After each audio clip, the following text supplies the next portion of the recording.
This is the Flavor of Leadership podcast. I am your host, Clint Hoops.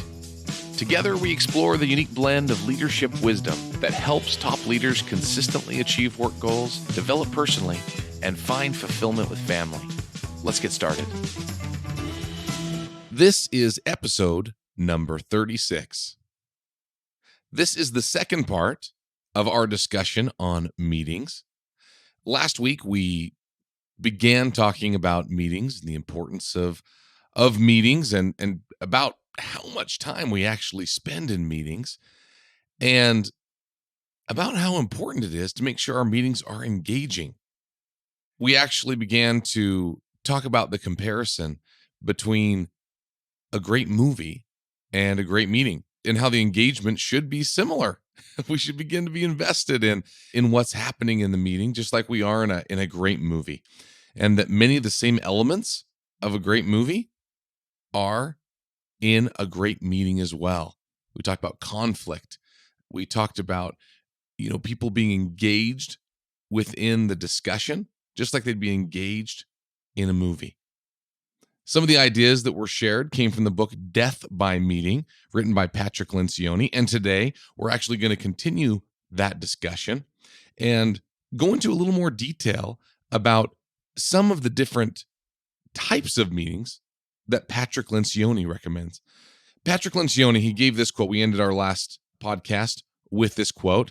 He said, "To make meetings more effective, we need to have multiple types of meetings and clearly distinguish between the various purposes, formats, and timing of those meetings." So, Patrick Lencioni shares 4 types of meetings, and I'm going to share those with you today. Now, these 4 types of meetings, are they the only types of meetings? Of course not. Can you modify these meetings and make it so that they're a little bit different or a little bit different structure for yourself? Of course. There are lots of different ways to do it. This is one, the division that he has, I have actually used these types of meetings with my own teams, and they've worked very well. And so there are different ways that you can do it within your own team and be extremely successful, or just take the method that he has here. So the 4 types of meeting that Patrick Lencioni brings up are these. He says the first one is a daily check-in, then a weekly tactical meeting, a monthly strategic meeting, and a quarterly offsite review. So each of these different meetings actually has a different time frame attached. We'll talk about each one. The daily check-in is the shortest, and the quarterly offsite review is the longest of these meetings. So the daily check-in, pretty straightforward. He recommends it be 5 to 10 minutes, and it's a chance to share kind of the daily schedules and activities and things that are happening in your world.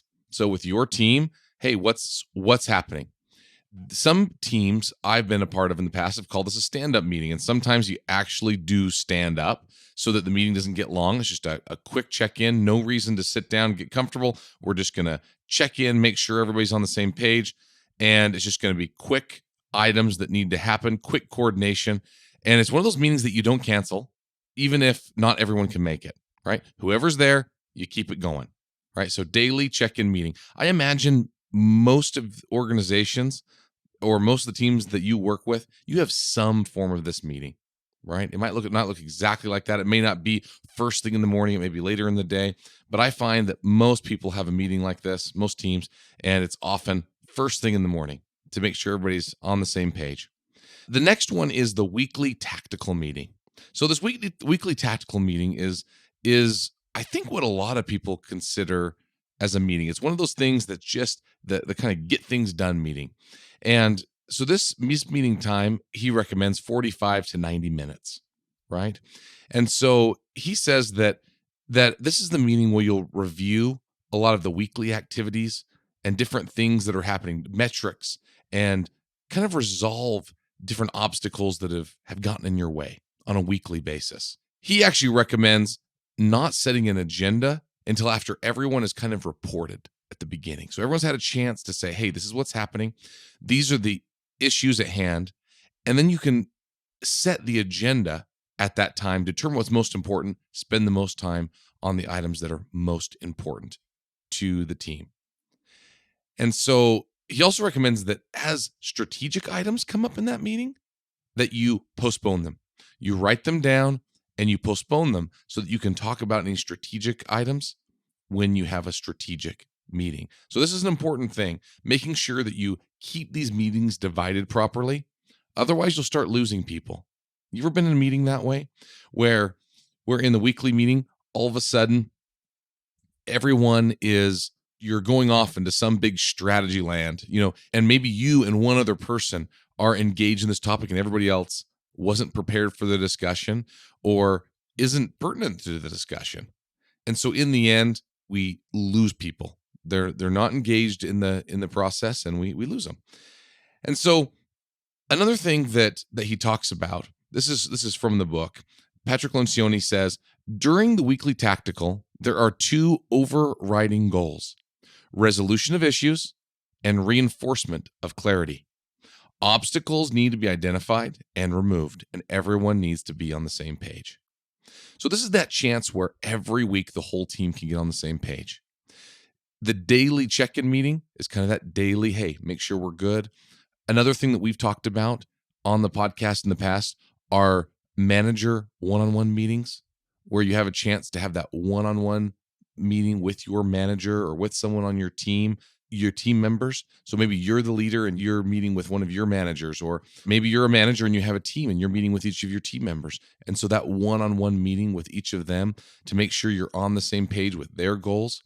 Same kind of thing at a team level here on the daily basis. And then on a weekly basis here, making sure, okay, where are we at as far as metrics, and reinforce clarity and really remove roadblocks. At this point, it is a tactical meeting. It's made to identify issues, move along. So another thing that I do want to mention during this tactical meeting is make sure that this meeting doesn't become just kind of a gripe session, a session where people come and just complain. Make sure that you also, as the leader, don't just hear these complaints and commit to fix them or take on all of the problems yourself. It's really easy to do, because as a leader, you want to take ownership of some of these items, but really, you shouldn't be the one coming up with all of the solutions, nor taking all of the problems upon yourself. So it's a place where people can bring the items they have, the barriers they have, and you can help them remove them. But that doesn't mean you have to do every piece. Perhaps it's somebody else on the team. You as a leader can help identify the right person to do that. Often the person bringing the item up in the meeting may have a great solution. And that's really the hope, is that the people that come may bring an issue and also have a resolution. Or maybe they're bringing it to the team because they don't know what to do. But perhaps they have some ideas, or someone else on the team has an idea. And together we can overcome some of these tactical issues that come up and take care of them as they come along on a weekly basis. When I started doing this meeting a number of years ago in a role I was in, it was amazing how some of these issues that had kind of plagued us, we had done like a daily check-in meeting, right? A stand-up meeting. Until we started doing this weekly tactical meeting, it was funny. Our daily check-in meeting started getting longer and longer. And it wasn't the forum. People were getting frustrated. Like, why is this taking so long? Until finally we split up the meetings properly, had our daily check-in, and also had a weekly tactical meeting of an hour or so for us. And we were able to really take the time to harness those issues, take care of them, move along. And our daily check-in meetings truly went back to 5 or 10 minutes. They were quick. We moved along. And honestly, happiness was higher for everyone because the meetings were clearly defined. People, knew that they were going to be there for an hour to work through an issue on that once a week meeting. They scheduled it. They knew it was happening. But when a daily check-in meeting of 5 to 10 minutes would get hijacked by some tactical item, it became frustrating for everyone involved. All right, so we have daily check-in meeting, weekly tactical meeting, and then the next one is a monthly strategic meeting. This is a meeting he recommends is 2 to 4 hours. You have the chance to be able to sit down and where he says, discuss, analyze, brainstorm, decide upon the critical issues that are affecting your long-term success, right? So you decide what these issues are and you talk about them on a monthly basis in your team to make sure that you're kind of readjusting and making sure, okay, are we going the right direction as a team? He recommends limiting it to 1 or 2 topics, and I agree with that. When doing these same kind of strategic meetings, these 2 to 4 hour meetings, more than 1 or 2 topics, you can't go deep enough. You can't go deep enough. And the team, as long as they know beforehand what the topics are going to be, people can prepare. They can research, and you can have some of the data that you know you're going to want in the meeting for the meeting. Have you ever been in a meeting where that's happened? Where all of a sudden you've came up with this great idea and you're like, man, we could totally make a decision here. We have some time set up if we just had some of the data. So this gives you a chance to get some of the data before the meeting, come to the meeting with some of that research done, and allow the discussion to move forward much, much better.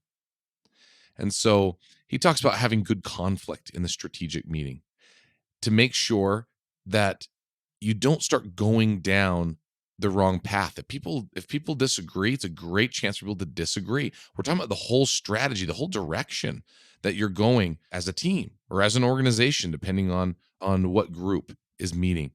So good conflict is so important in all of these meetings, but specifically in a strategic meeting. So he talks about how that, the next type of meeting is a quarterly offsite review. So you have your monthly strategic, keep you on track. And the quarterly offsite review is a chance to have 1 to 2 days away from the office, preferably away from most other items going on, phones off for much of the meeting if possible. People know, your team members know, hey, we're out of the office. We're not going to be answering emails, not going to be answering phones. Take care of it. So prepare people beforehand. It's a chance where you can review overall strategy, what's happening in your competitive landscape, industry, and, key personnel, team development are some of the things that he recommends.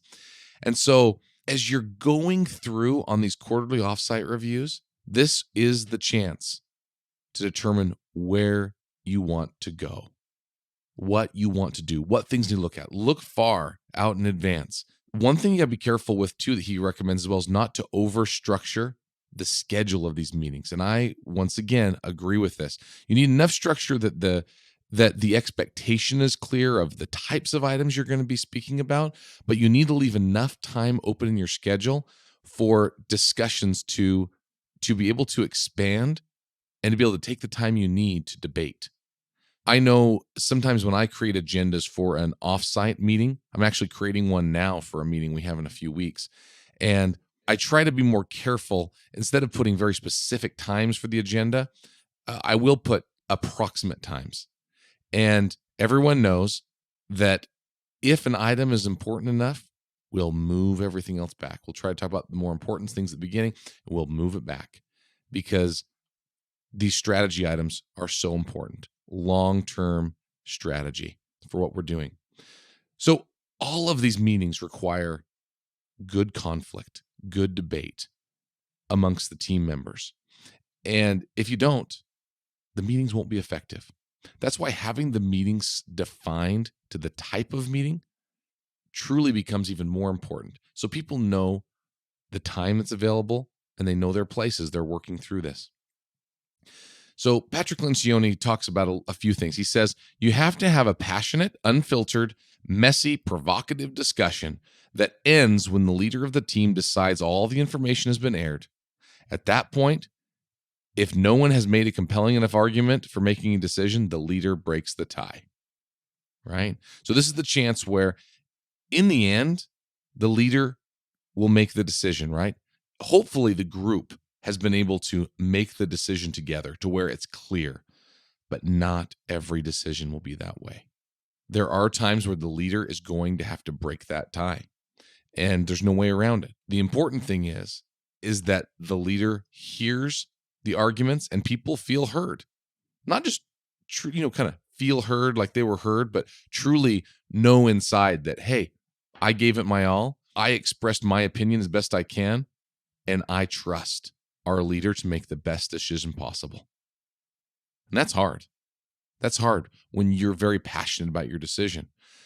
But sharing that passion and participating in the debate will make all the difference. And it will help everyone be able to feel better about the decision that's made in the end, especially on the difficult decisions. When you talk about these strategy decisions, about whole direction changes at times of an organization or of a team, or maybe how you're measured changes. And that can throw everyone for a loop. And people can feel very strongly about the way it's always been done or the way that they feel it should be done. Another thing that is shared in the book, it says, regardless of what position people originally took, once the decision is made, everyone supports it. That's why it is critical that no one hold anything back during the discussion. Have you ever heard that happen on one of your teams, perhaps? Or even you've heard it from someone else, not even in your company, just someone you were talking to. I've had both of those happen where they'll say, oh, they made this decision and I don't agree with it. I just had to keep my mouth shut. Just had to keep your mouth shut. That's so sad. Like, what are you paid for at your company, right? If you're on the leadership team, hopefully you would be in a role where you could help impact the decision. The only problem is that's not that way at every organization. People may not feel that they can be heard, and they feel like they just have to keep their mouth shut, or their job will be in jeopardy, or something to that effect, or perhaps that they think the leader's already made the decision. Now that's a sad thing, because that's the last thing you want to do. You don't want to ask for feedback on or discussion on something you've already made your decision. Otherwise, people will feel that. And so when people feel that they have had the chance, they didn't hold back, and they had a chance, and in the end, they say, okay, that's all right, and they support it, that is the way for it to be. Even if you disagreed originally, if the decision is made to do something contrary to what you had originally decided, once again, assuming we're not talking about something that was, unethical or something to that effect. We're talking about just a directional decision within the company. Maybe not exactly what you would have decided, but coming together as a team, unified after the decision was made, that is an amazing thing.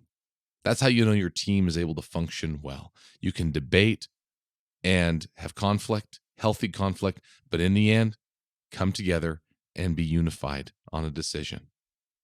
It is easier said than done, but when it happens this way, everyone does win so much better, and the organization gets so much more buy-in from all of those that need to actually enact the change, when all of the leaders or the management team or the team is all on the same page. So, once again, these 4 types of meetings: daily check-in meeting, weekly tactical meeting, monthly strategic meeting, and then the quarterly offsite review, all can be great ways for you and your team to be able to define more clearly what type of meeting you need to have, what type of items to be discussed at each meeting. Make sure that you're removing roadblocks on a week-to-week and day-to-day basis, and then also looking for your overall strategy on a monthly and a quarterly basis. So whether you choose to follow these 4 types of meetings or you do something that's a little different and create it on your own, being intentional and defining what type of meeting you're having will make all the difference for you and your team. I promise you. Thanks for joining us this week. And once again, we'll see you next week. Thanks for joining me on this week's episode of the Flavor of Leadership podcast. If you enjoyed what you heard, please share it with a friend. And if you haven't already, subscribe, rate, and review the show on your favorite podcast player. If you have any questions, comments, or feedback for us, you can reach me directly at flavorofleadership.com. Thanks for listening.